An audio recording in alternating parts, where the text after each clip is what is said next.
О коммуникациях и ее важности говорят все и отовсюду. Тема довольно популярна, и это вполне оправдано, ведь коммуникация сегодня – это навык, который позволяет лучше понимать людей. А следовательно, лучше управлять командами, находить лучшие решения и, конечно же, лучше продавать. Меня зовут Гульнур Ботаханова, и я ваш коммуникационный гид в мире бизнеса. Здравствуйте! Сегодняшний выпуск программы я бы хотела посвятить 5 правилам построения правильной обратной связи, соблюдая которые вы сможете с легкостью наладить и улучшить коммуникацию со своей командой. Казалось бы, нет ничего проще, чем вызвать работника на ковер и обсудить все волнующие вас вопросы. Однако, на самом деле, все не так-то просто. Большинство психологических и социальных опросов показали, обратная связь наиболее часто ощущается сотрудниками как проблемная, так как многие из них испытывают стресс именно от некорректного общения руководителя. Чтобы соответствовать современным трендам и задавать правильную атмосферу в команде, вам необходимо следовать 5 основным правилам. Правило первое. Правильно формулируйте цели. Перед тем, как вызвать сотрудника на разговор, поймите, какую цель вы преследуете, и сформулируйте ее письменно на листке бумаги. Ответьте на вопрос, какого результата я хочу достичь, поговорив с подчиненным. После этого вам будет значительно легче правильно построить беседу. Правило второе. Своевременность разговора.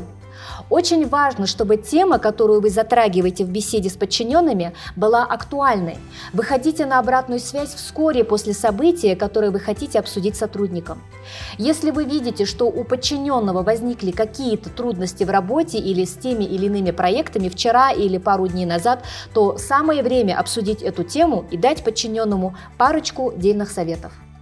Правило третье. Вовлечение сотрудника в обсуждение. Для любого сотрудника абсолютно любой компании очень важно быть нужным и услышанным. Давайте своим подчиненным возможность высказать свое мнение. Во-первых, это хороший способ стимулировать самостоятельность сотрудника и его ответственность за те решения, о которых вы договоритесь в процессе обсуждения. Во-вторых, не дав сотруднику слова, вы можете лишить себя важной информации и даже попасть в неловкое положение.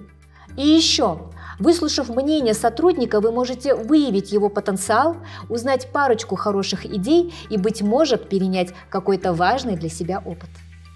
Правило четвертое. Похвала должна быть прилюдной, а критика с глазу на глаз. Это очень важное правило. Причин поступать именно так достаточно. Одна из ключевых – прилюдная критика унижает и очень сильно демотивирует сотрудника.